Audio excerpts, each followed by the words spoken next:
Roll, please. Dr. Cordolino? Here. Mr. Daughtry? Dr. Modrak? Here. Mr. Morella? Here. Mr. O'Brien? Here. Mr. Rappaport? Here. Ms. Zuckerman? Here. Mr. Palma? Here. Mr. Grau? Here, present. Mr. Ammer? Mr. Hohel? Pledge of allegiance, please. I pledge allegiance to the flag of the United States of America and to the republic for which it stands, one nation, under God, indivisible, with liberty and justice for all. Sunshine law, Mrs. Slum, please. The New Jersey Open Public Meeting Law was enacted to ensure the right of the public to have advance notice of and to attend the meetings of public bodies at which any business affecting their interest is discussed or acted upon. In accordance with the provision of the Act, the Montville Township Board of Education provided a public notice of this meeting, which included the time, date, and location that was posted at the Montville Township Municipal Building, all Montville Township Public Schools, the Montville Public Library, Montville Township Board of Education Administrative Office Building, the district website, and advertised in the Daily Record, the board's official newspaper, on January 11, 2019. Thank you, Mr. Slum. Mason, good evening. You got the spotlight, young man. All right, I guess I'll just start off with, that's it. I don't know if this is, You just lifted up a little. Is the red light on? Yeah, it is on, but it's not. I mean, I No, can just do it without. just yell. Okay, so, I'll start off with, like some car stuff. Key Club held its, annual volleyball marathon a couple weeks ago, that was last Friday, the one before this recent Friday. And, it was a really good turnout. Most of the school came to either play or, support. I was there, and, a group of boys from my grade, won, in the end. And then also, Anything Goes was performed last Friday, Thursday, Friday, and Saturday. And I feel like it was better and better each day. And it was my first production at the school, and I really felt like it was a great experience to have. With some sports stuff, all of our winter sports are now concluding or finished now. And we're starting our spring sports, including track, baseball, softball, and lacrosse. And so for like basketball, like boys basketball, girls basketball, hockey, they didn't really have, I think, seasons that they felt were like 100%. I thought that they were great seasons, but our wrestling team had a great season, and they were sent to Atlantic City last week. I'm not sure the results of how they performed, but then there was a little challenge for them, and it's really impressive that they got that far. And then for American Legion Jersey Boys State, so we had 5 or 6 nominees this year that are going to be sent, and I really think it's a very interesting program, and it's just exciting to see that we're going to have more boys this year to experience a league that shapes a lifetime. And DECA is also this week.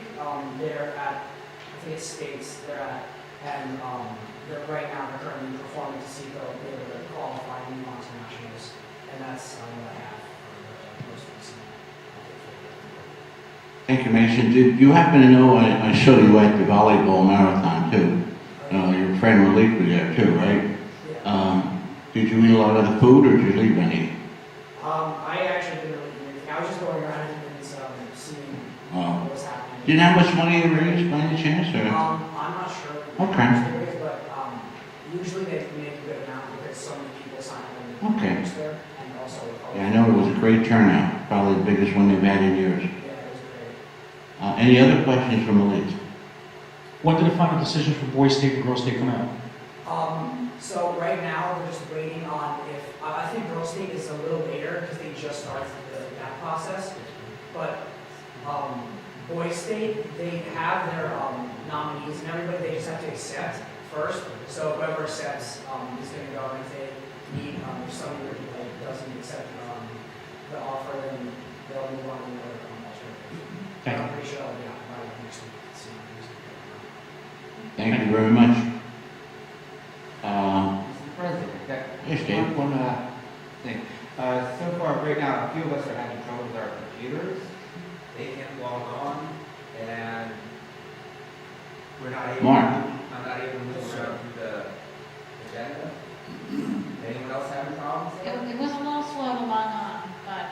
I got it. Is there any hard copies out there? Paper agendas? You want me to get the hard copy?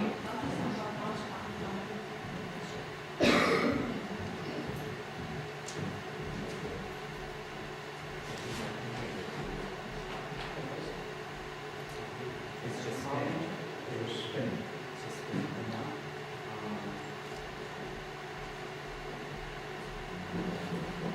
right now,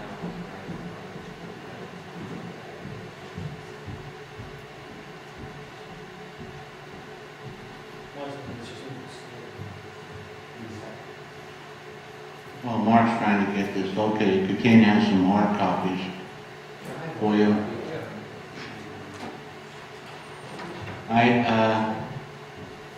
While we're handing those out, we can have the superintendent's report. I'm sure you can listen to that. Sure. I just wanted to echo Mason's comments, and Mason, you did a phenomenal job. The play was terrific. We have some very talented students, musicians, stage crew, fantastic job all the way around. And I know a number of the board members had the opportunity to see it as well, so great job. I did want to extend congratulations to our cheerleading squad. They won the championship at the Reach the Beach national competition in Maryland in late February, so congratulations to them. And we did have a number of folks participate in Woodmont School had their Dr. Seuss Read Across America celebration today, and I know a lot of board members were able to participate in that as well. And we thank you. The kids are always very thrilled to have those guest readers come into the classrooms. I'm going to defer my remarks. I know we do have Mr. Haig here this evening to do the presentation on the audit, so that's really the focus of our meeting tonight. Go ahead, Mason, you can take one. Have a good night. Thank you, Mason. Mrs. Slunk, could you introduce Rob, please? Yes. As part of the conclusion of each annual year, the district puts together what is called a comprehensive annual financial report, which summarizes the transactional events that occurred during that year and is audited by an independent auditor to confirm that the district is financially sound. Our report was significantly delayed this year due to issues with the state. However, we are very glad now to introduce Rob Haig, who will come up to go and do a presentation on the CAFRA for the year ending June 30th, 2018, and the related findings. It's a brief presentation, huh? Brief. As Kateen said, there was a pretty significant delay in the audit this year. Statutorily, the audits are due to the state by December 5th. But there was a significant change in the audit this year, which required some information from the state. They didn't provide that information until around mid-January, so they were compelled to extend that deadline for the filing of the audits until February 28th. We filed your audits a couple weeks ago, at the beginning of February, so we met that deadline, in advance. So hopefully in future years, years of the year, November, December, or January, the latest of the year report. A little late this year, but still within the state guidelines. As far as your report, you received two reports from us. As Kateen said, the comprehensive annual financial report, which is audited. That includes all your financial statements, your opinions on your financial statements. You have a small report, which is the auditor's management report. That details any findings and recommendations requiring corrective action by the board. In the bigger report, we received 3 opinions from us. They were all what we call unmodified opinions, basically the highest level of assurance an auditor can give on your financial statements. You also receive unmodified opinions on your internal controls and also on your state and federal grant programs. So all 3 opinions you received were of the unmodified version. Basically, we start at that level, and then if we need to reduce the level of assurance, we do. And all 3 instances, you need to reduce that level, so you're at the unmodified level, which is very positive in all 3 opinions. Just to touch on the financials briefly, the district ended the year with a fund balance of approximately $7.8 million. Included in that number is $2.5 million that you have set aside for capital reserve. That's in a separate account to fund any future expenditures for capital projects that are included in your long-range facilities plan. You also have $100,000 set aside for a maintenance reserve account. That's for maintenance of your existing buildings, so not necessarily capital improvements, but for maintenance and upkeep of your existing facilities. You also have, as part of that total fund balance, $2.2 million that is being currently used in the 2018-19 budget. So that was money that was left over from the previous year that's now being used to fund your 18-19 expenditures.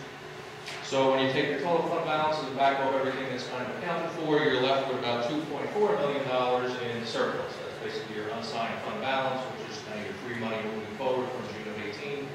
And that's the maximum amount you're allowed by the state.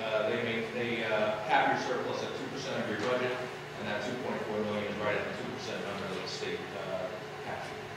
So that's what you have moving forward. The small report, the auditor's management report, there's one minor finding in there, just kind of a housekeeping item that deals with some old bank accounts that are kind of dormant and inactive, so we're recommending that they be closed.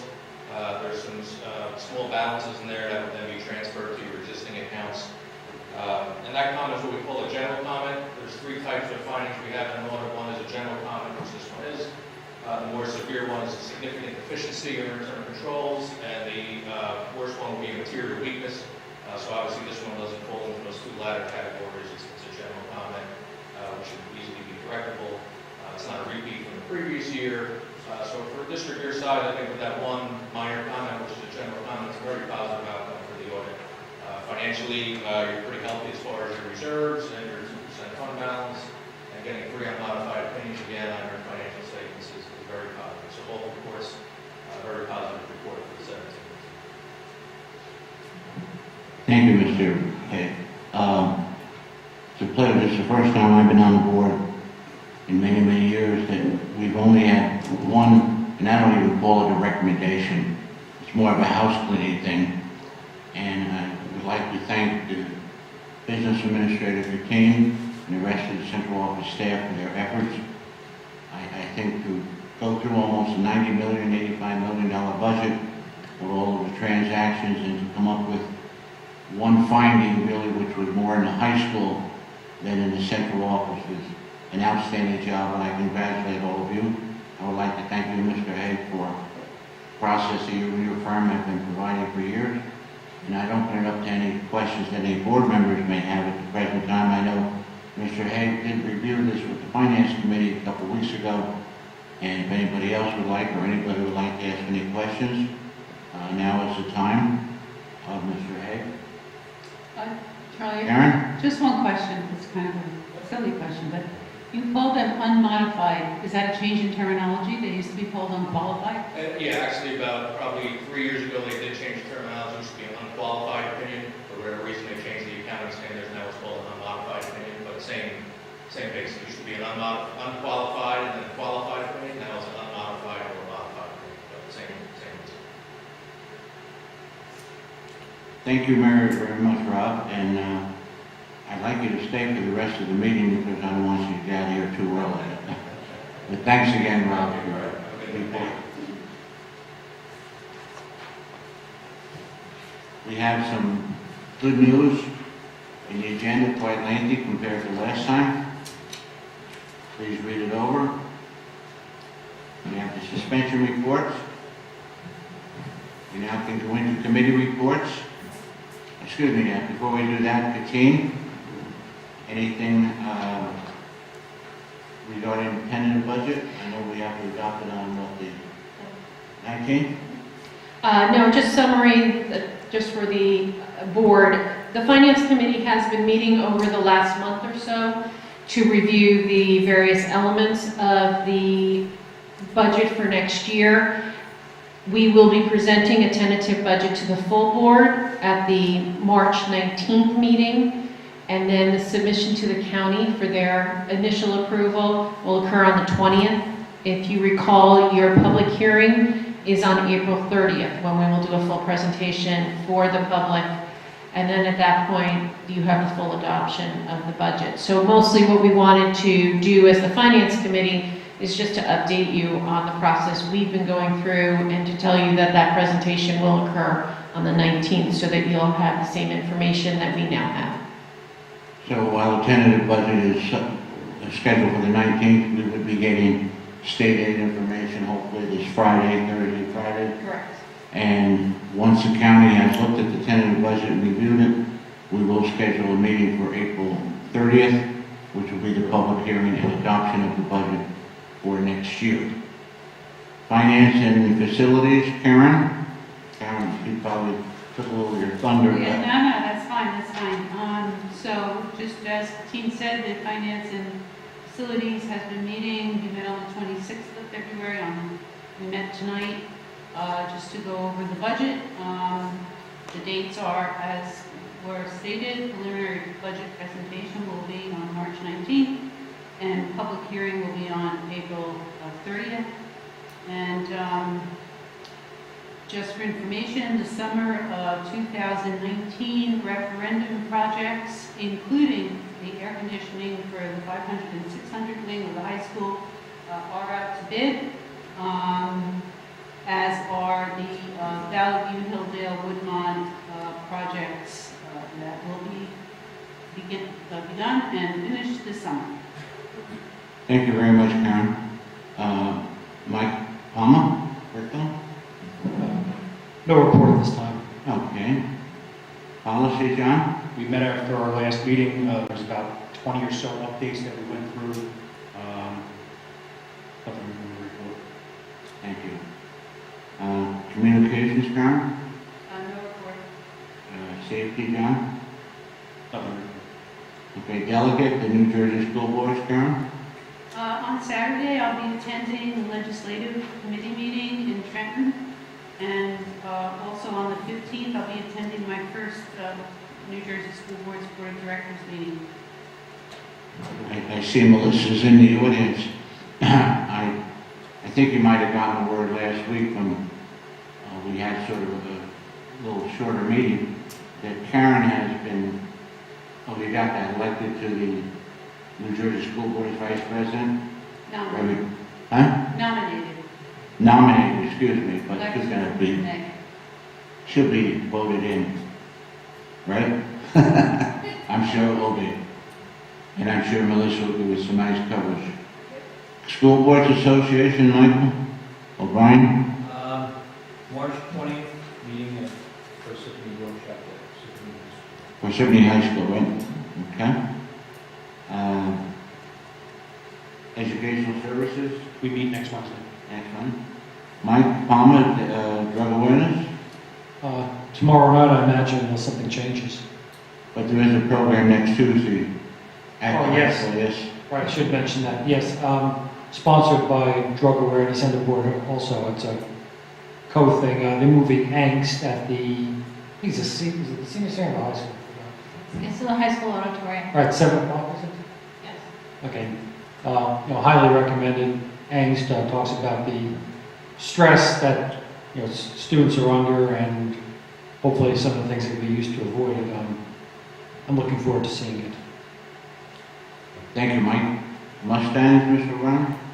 Tomorrow night, our first meeting of the month since February, will be at 7 o'clock at the high school. Okay. Cedar Hill Liaison, Karen? No report, but the home and school will be meeting on March 27th. Okay. David? Hildale, no. So Godfrey's not here. Mason, I have no report, but I did, along with several of our board members, as Renee pointed out, went to Woodmont today for reading the books to the first graders and the kindergartens, and it was really a great affair. These little kids were just so anxious and wound up, and I had to read the book about the roaring tiger. I don't know if they gave me that by design, but the kids loved it when I gave them a good roar.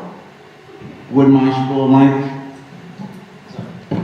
Yeah, I went to a PTA meeting last week, and we talked about a number of things.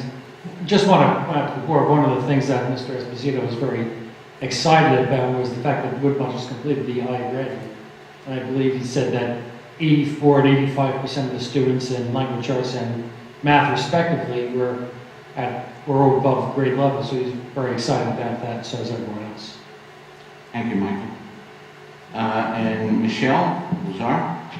Yeah, we had our PTC meeting last night, And a couple of things were discussed, getting ready for a lot of the, upcoming year-end things. A couple interesting things. They're trying something new during the NJSLA testing period this year. They're going to have different, kind of organized but nice things for the kids to enjoy. Some of the students who are, they're going to put on portions of the school musical. The orchestra, band, and choir are going to put on performances for the whole school. The movement classes, which are part of gym, the dancing classes, that's something they think that will make those couple days of testing work well for the students. Their first bingo is coming up. It's almost sold out on the 4th of April. The registration information is on the Lozar PTC website, so there still is time to get in for that if people are interested. They're looking into having a kids faculty volleyball tournament. They haven't had something like that in a while, but it looks like that's going to happen. The spring musical is coming up. The dates of that are not on here, but and then they just wanted a kind of a public service announcement about the traffic in the morning getting to Lazar, and Mr. Caselli strongly encouraged parents to let their kids take the bus if they did, because of the construction that's going to be going on, and there's still a lot of backup with that. And one more kind of cool thing is a former Lazar student, Sebastian McClure, is doing an EqualSat project where he's going to make nice the area where the kids can eat outside at Lazar, outside of the cafeteria, and that's something that a lot of the students and parents are very much looking forward to. So he would, I guess, be working with the maintenance department on that, Ken? No, actually, Just, he will bring in his own team, although certainly Steve will be involved in laying out where they're going to go and that kind of thing. just want to make sure this is electricity Yes, involved, yes. so. Thank you, Michelle. High school, Michael? Okay. Opportunity from the public, any questions on the agenda items at this point? Okay, may I have a motion on the agenda, please, in a second? Moved by Mr. Morello, seconded by who? Michelle? Mike, somebody. All right, first item is minutes of the February 19th meeting.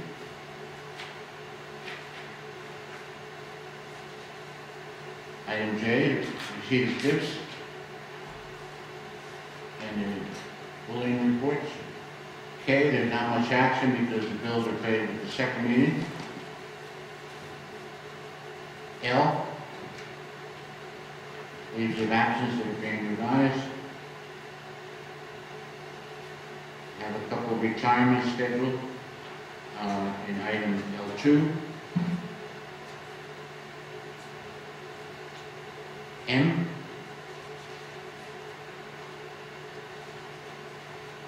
N.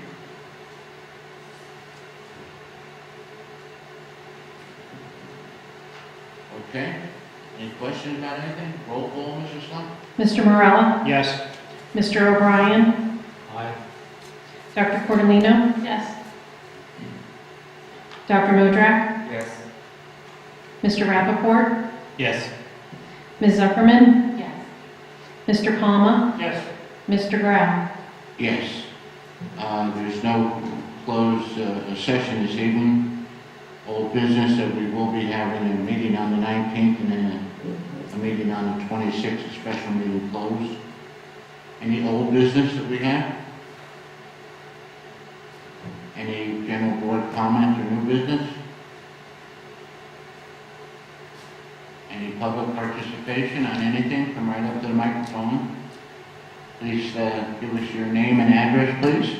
And can you lift that mic up so we can hear you better? Right, just bend down. Or you can bend down. Good evening, my name is Annika Demrest. I live in Pembroke with 8 people, but I'm here actually representing the organization where I work. It's called Preschool Advantage. What we do is we help families pay for preschool education. Can you do me one favor? Can you hold that up tight? Just take that's it. Hold I'm it. just going to do this. How's that better? All right. So we fund preschool education from 3 years old and 4 years old students. The organization's been around for about 25 years. This year we have 85 kids in school. We're aiming at 100 next year, so we're doing that's big for us, a big jump up. And we partner with schools in Morris County and in Somerset County. In Morris County, we have 20 schools in this physical area. We have one in Pinebrook, Learning Garden on James Bridge, and 3 in Parsippany. Our affiliation with these schools is that we have a committee that looks at the quality of the education, of the curriculum, and then we place parents who apply to us for a full school year of half-day pre-K. Our application period is open now, which is why I'm here, keeping you later than you want to be. But we're hoping to ask for your help spreading the word to your families. The families that we help are usually working families. The United Way has figures for what is a living wage for a family of 4 in Morris County. The Alice number, sounding familiar? That's $81,000 for a family of 4. In Montville, we have 20% of our families who are living under that living wage, and those are the families that we typically help. So there's kids in our elementary schools that have younger siblings. We love to get our information to those families. I have material with me. I can distribute it to anyone you'd like. I can drive around. But we're really trying to spread the word to families and ask for your help. I noticed actually on your website that you had ESL classes going. That might be a good point to distribute some information.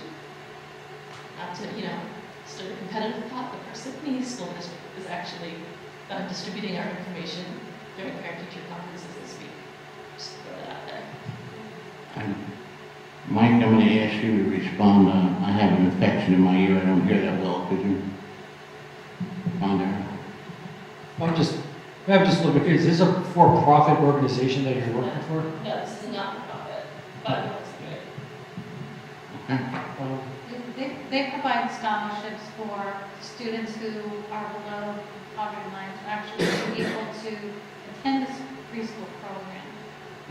And they do have a site here in Pembroke that, would be very close for some of our families. Actually, one point on that is actually not families. We do help families under the federal poverty level, but that is $24,300 for a family of 4. So we help families, all the way up and down. Actually, we help families who are in better circumstances who might be also facing, a crisis, illness, job loss, that sort of thing. So we look at every application. Keep in touch with our superintendent. Thank you very much. Thank you very much. Any other questions from members of the public? Thank you all for coming. I would entertain a motion to adjourn, please. So moved. Second.